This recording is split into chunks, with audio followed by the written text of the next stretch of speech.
Hi, and welcome back to Focal Point AFR Talk. Brian Fisher is my name. Just heard a spot talking about the role that you can play in our Share-a-thon coming up October 22 through 24, less than 2 weeks away, Tuesday through Thursday. You can pick the shift you want to work on those days. You can pick the days you want to work, and you can help us. And we need a lot of volunteers because we have so many people who want to help keep this voice on the air. You got people all across America. They understand the importance of having a solid Christian conservative voice on talk radio that's going to tell you the truth, that's going to make sure the information that goes out over the airwaves is reliable, it's trustworthy, you can count on it, and are looking to us to provide a voice of guidance and perspective on issues that are affecting our culture. You need that. You know need that. You know America needs that. And we got a lot of people that recognize that they need that, recognize that America needs that. They want to make contributions to help continue the ministry and the voice of AFR Talk. You can be a part of that, helping to process those donations along with an entire room full of other volunteers. It's great. We got free food. You'll get a chance to mingle with other people who share the same values that you do. Opportunity for us as AFR Talk personnel to get to know you. Look forward to that very much. So give Deanna a call if you'd like to. You can go to afr.net, and sign up there. You can also call the lovely Deanna Lineberry at 800-326-4543, extension 204. You can get hold of Deanna at 800-326-4543, and her extension is 204. Now, a couple of things I want to get into because, you know, we believe here at AFA and AFR that the values issues are the paramount issues in our culture, that they are more important than the economic issues. We've seen repeatedly in looking at these passages in the Old Testament that deal with the history of the nation of Israel, we have seen repeatedly that the importance of faith in making a nation militarily strong. God says, look, if you turn your back on me, I will turn my back on you, and you will forfeit my protection and my power and my presence and my glory. And so it's very, very clear from what we read in the scriptures that the military strength of a nation is entirely dependent on its spiritual strength. A nation cannot be militarily strong, at least for long, if it is not spiritually strong.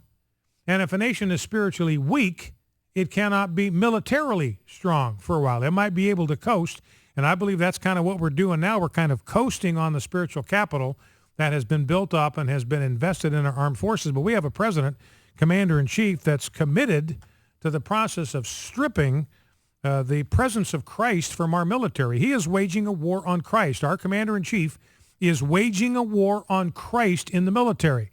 Now, you can disguise it. You can say, well, he's just going after Christianity or he's going after Christians. But why is he going after them?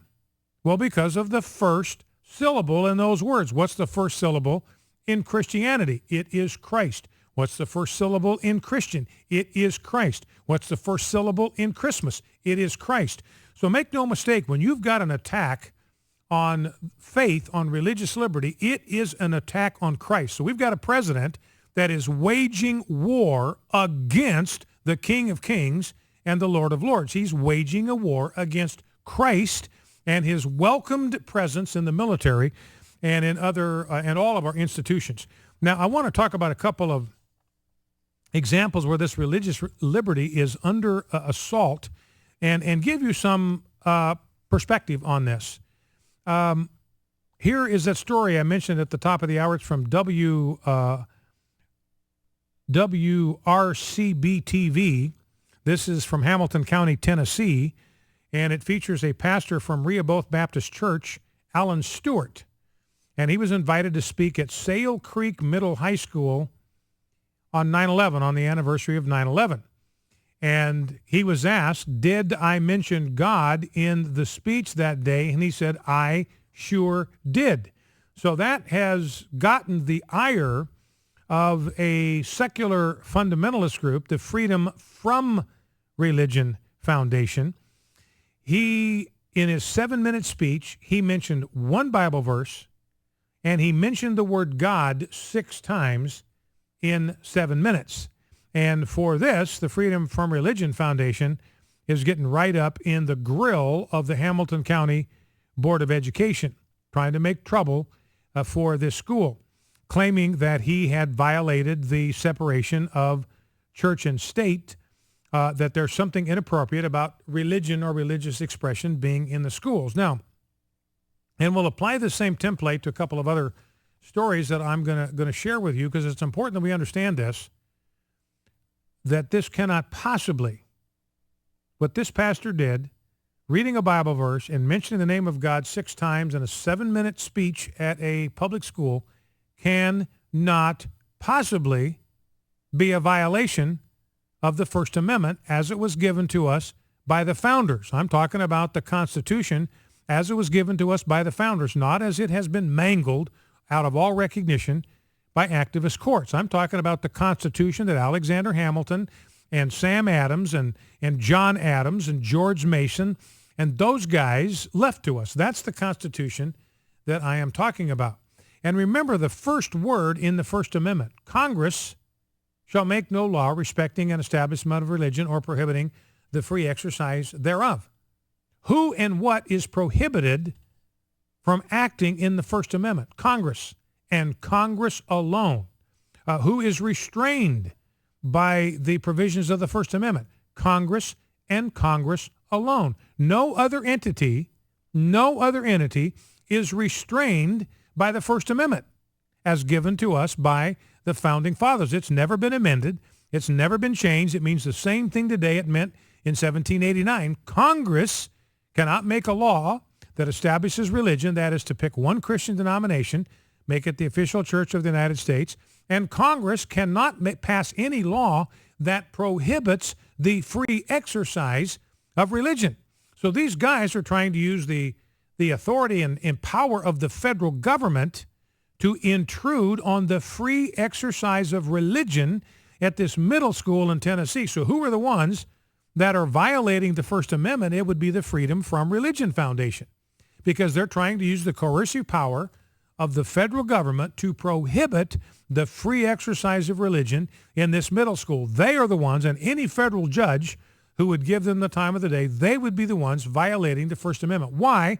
Because Sale Creek Middle High School is not Congress, and Pastor Alan Stewart is not Congress.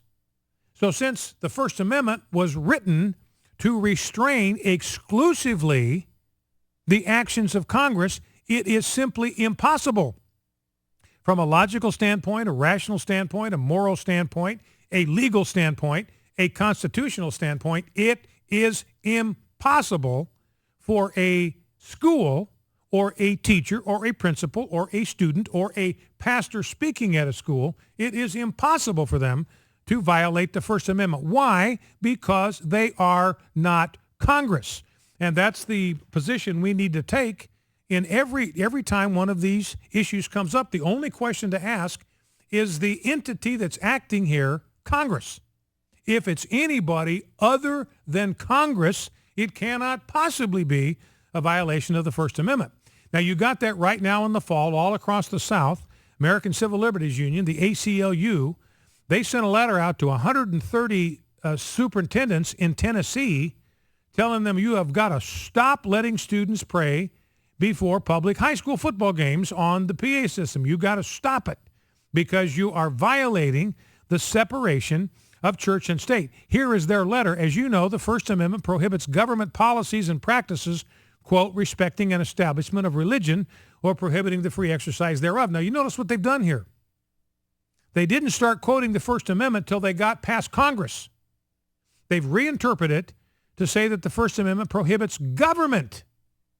It does not. It prohibits Congress and Congress alone. Doesn't prohibit a state school board, doesn't prohibit a mayor of a city, doesn't prohibit a city council, doesn't prohibit a state legislature from exercising the free exercise of their religious faith. So notice that they, by omission, they are completely misconstruing the First Amendment. So it's just simply not possible.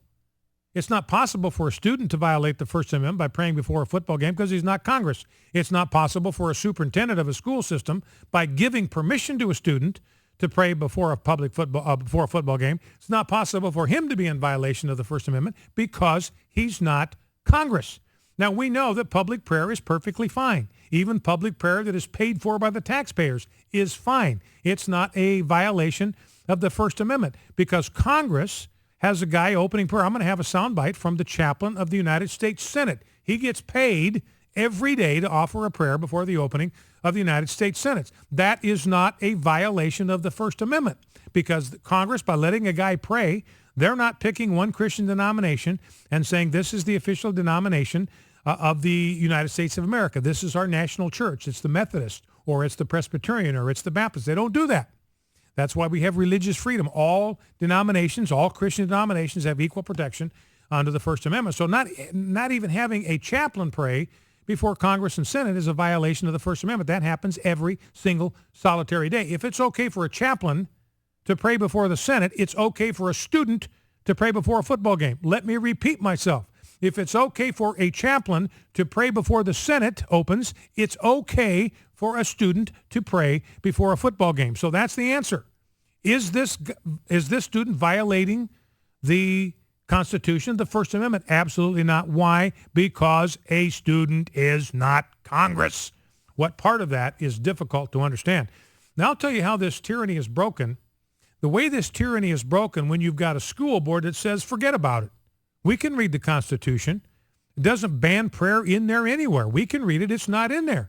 You can read it upside down. You can read it backwards and forwards. You can read it right to left. You can read it in Sanskrit, and you will not find in the Constitution any ban on public prayer. It is not in there. We can read it, and since it's not banned, we're going to go right ahead and exercise our religious liberty and get a governor of a state to back them up. A governor says, look, we are going to protect the right of our students to pray before football games or before Christmas concerts or at graduation. We are going to protect their right to do it. And if necessary, we will send state police to surround that press box and make sure that nobody goes in there and turns off that mic or tries to arrest that student. Same deal. There's a Christmas concert issue at a public high school. I'll talk about that when we get back. Again, saying you got to have one. If you're going to have a Christmas concert, you have to have 4 secular songs for every single Christmas song that you have. Focal Point AFR Talk, back in 2.